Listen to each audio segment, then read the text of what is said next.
Hello and welcome to a brand new Dr. Sarkis video, and what I'll be showing you today is a brand new component of calculus, and that is the integral. I may have mentioned in the past that it's the opposite operation of differentiation, and that means that if you integrate the derivative or differential, however you want to call it, what you're going to end up having is the original function you started off with. The original function that you differentiated.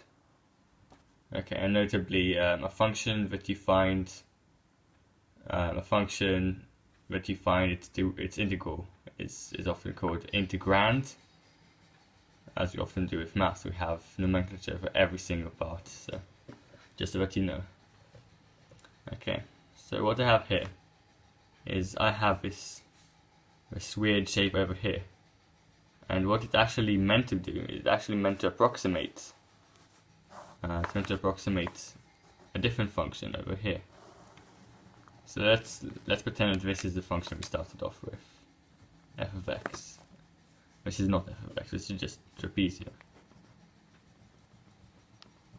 You see, I didn't make it very clear, but those are just trapezia put together, and the boundary between them then becomes a curve, or should I say what isn't the boundary between them is then plotted as a curve. Okay, so this is a very elegant way of essentially approximating a function. So if I wasn't very clear on that in our first kind of introductory video, what we do with integrals is we essentially since we don't have the tools to find the area under the curve using our regular methods in geometry, so there's no formula for this shape. There's a formula for a sphere, possibly for a certain ellipse or elliptical shapes. That's we have rectangles, we have triangles, trapezia, and so forth. But we don't have irregular shapes like that. We don't know how to find the area of that easily. So. And it can be infinite permutations of how concave and how convex and how stretched the function is. So really, what we do in calculus, in integral calculus, namely, is we kind of just we keep things simple by trying to redraw this curve using the most elementary shapes we have. So that could be using an infinite amount of rectangles up to a point where they look like lines. Each one of them looks like a line. Then essentially, we can kind of show the curve in a way that's very smooth and models the function very well. And I'm just going to quickly introduce you to those definitions over here because they don't look particularly friendly.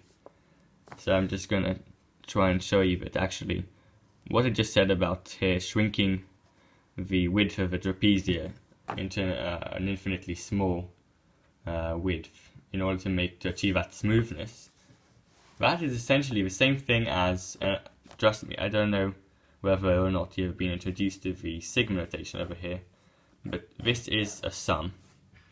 If you ever see the sigma letter in Greek, the capital sigma, that means a sum. So we start with a point. It's a sum from the expression. So say we have an expression. F of x.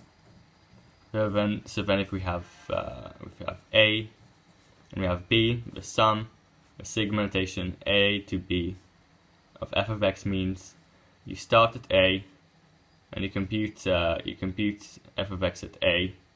Which means, if you find the value of f of x and x is at the point A. In fact, I could do this. That's all sorts of notation. We have subscript, superscript, and so forth. But you start at A, and normally the kind of consensus is that you gradually increase it by 1. But if you see this notation over here, well, that means that it's not 1, but every time you increment a by a delta x, which means a very, very small portion, like a tiny nudge of change in x. So essentially like h, I've been showing you h in a derivation of limits and derivatives in the limit form. And that h is essentially the same thing as delta x. I don't know why in integration people often present it as a delta x, but here we go, and that's basically it.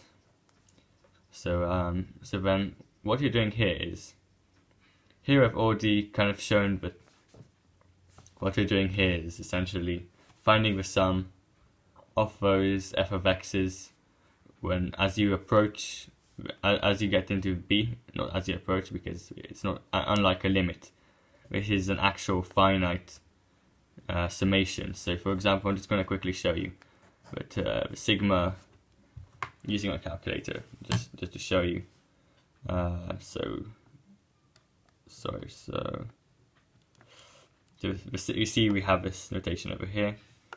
So we can start with the sum from x equals to 4.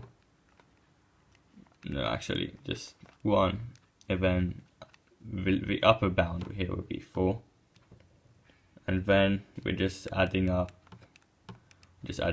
I know,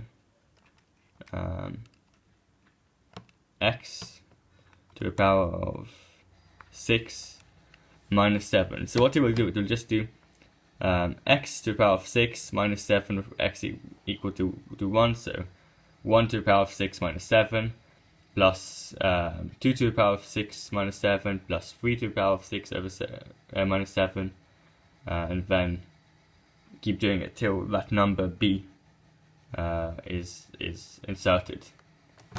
So yeah, so essentially it just means the sum. You start with a certain point, you end with a certain point, and this is a bit interesting here because we can present this as a limit, and then the limit will actually be very good for expressing this notion that we have an infinite amount of rectangles, and we have an infinitely small width for each rectangle. So yeah, so we have. So what this expression essentially means is, as h, or as dx delta x approaches 0, then what we have here is we are essentially trying to model a function by using those infinitely small strips of area to approximate the function. And the way we do that is we form the area by using that formula that for a given rectangle, its area equals the width times the height. But when actually the width here is delta x. It might be really small, but it's still the width of that area.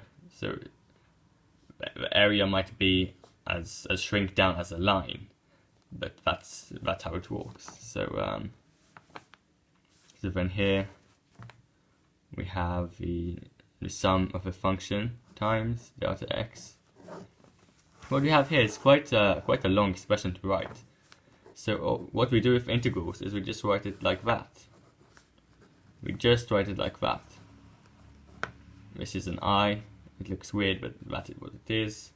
It looks a bit like the Anglo-Saxon, like the old English letter esh, if you ask me, but there's no relationship between those two whatsoever.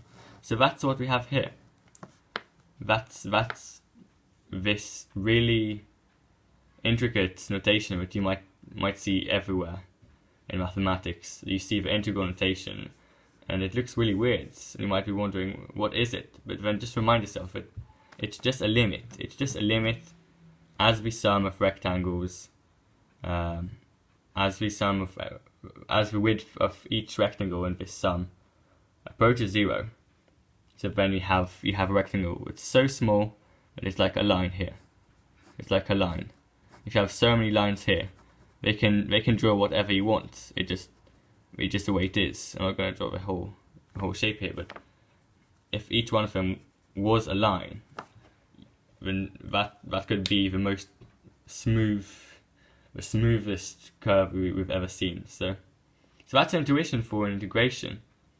And yes, so just like in differentiation, I'm just going to show you the next video that there's a way to show that those limits can be generalized to have some overarching rules which could be used to simplify integration. So we have a power rule in differentiation, which we very beautifully proved by induction in the last video.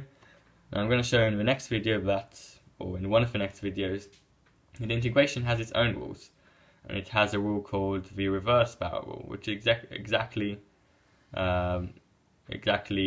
achieves this opposite effect which differentiation achieves. And actually there's a fundamental theorem of calculus, I don't know if you've heard of it.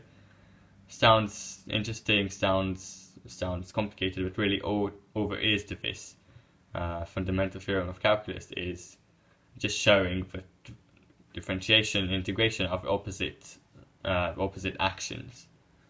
So hopefully I'll get time to make videos about all those things. For now, see you in the next video.